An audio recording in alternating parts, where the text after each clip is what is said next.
দোস্তো আমি এয়া তেজপুৰত গৈছোঁ চিত্ৰলেখা পাৰ্কত। প্ৰথমতে চিত্ৰলেখা পাৰ্কত গৈছোঁ।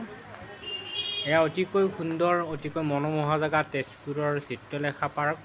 আৰু এই চিত্ৰলেখা পাৰ্কত আমি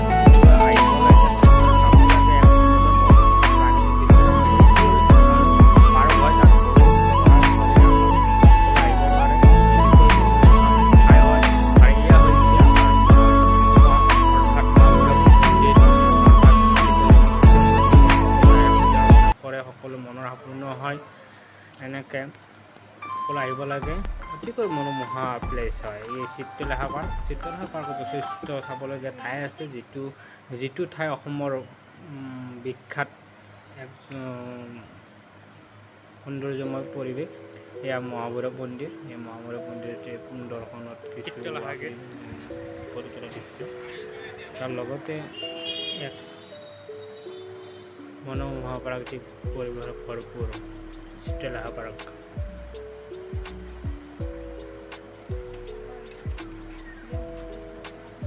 অতিকৈ চাবলগীয়া মনোমোহা প্ৰাকৃতিক পৰিৱেশৰ অতিকৈ সৰু ল'ৰা ছোৱালী আৰু ডাঙৰ মানুহৰ কাৰণেও জনপ্ৰিয় এই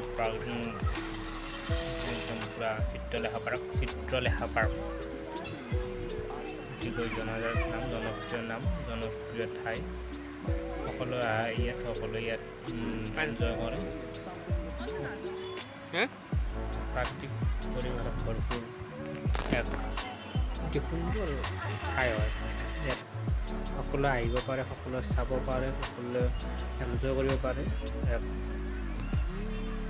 সুবিধাময় পৰিৱেশ য'ত সকলোৱে মিলা প্ৰীতিৰে আনন্দময় পৰিৱেশ উদযাপন কৰে।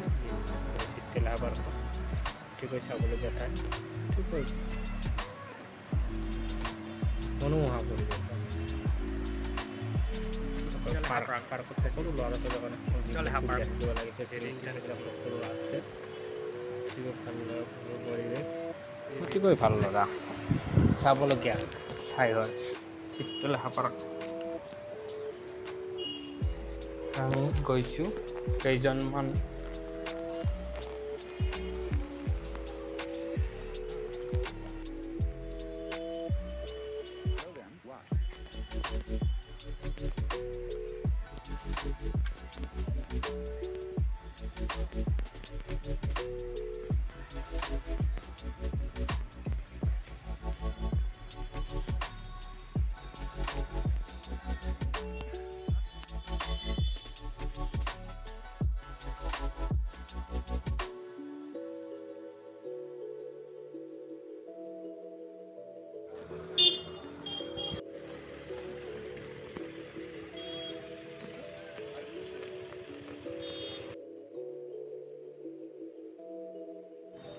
গণেশ ঘাট, এক নান্দনিক পৰিৱেশ গণেশ ঘাটত। এইটো হৈছে অগ্নিগড়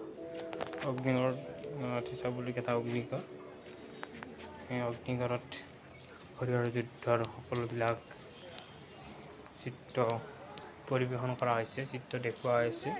এই অগ্নিগড় চাবলগীয়া ঠাই। অগ্নিগড় পুৰণি অৰ্থাৎ ঐতিহাসিক প্লেচ হয় অগ্নিগড়। ফটো खींचने के लिए সকলোৱে প্ৰৱেশ কৰে অগ্নিগড়। হৰিহৰ যুদ্ধ, হৰিহৰ আৰু শিৱ আৰু শ্ৰীকৃষ্ণৰ কাজিয়া সকলো ধ্বংস হৈ গৈছিল, তাত মিলা প্ৰীতি হৈছিল। হৰিহৰৰ যুদ্ধ একদম শিৱ বা চব এইবিলাক ক'ত অগ্নিগড় চাবলগীয়া ঠাই হয়। এক নান্দনিক পৰিৱেশ, প্ৰাকৃতিক পৰিৱেশৰ ভৰপূৰ, গছ গছনি সকলোৱে আবৃত হৈ আছে। সকলো ইয়াত প্ৰৱেশ কৰে চাবৰ কাৰণে যায়। গতিকে মনোমোহা ঠাই হয় অগ্নিগড়।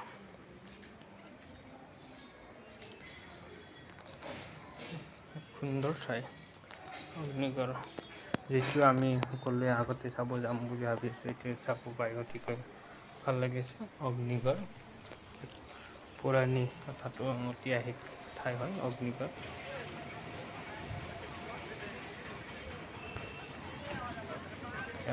অগ্নিগড় চাবলগীয়া ঠাই অগ্নিগড় অগ্নিগড়ৰ কিছু দৃশ্যাৱলী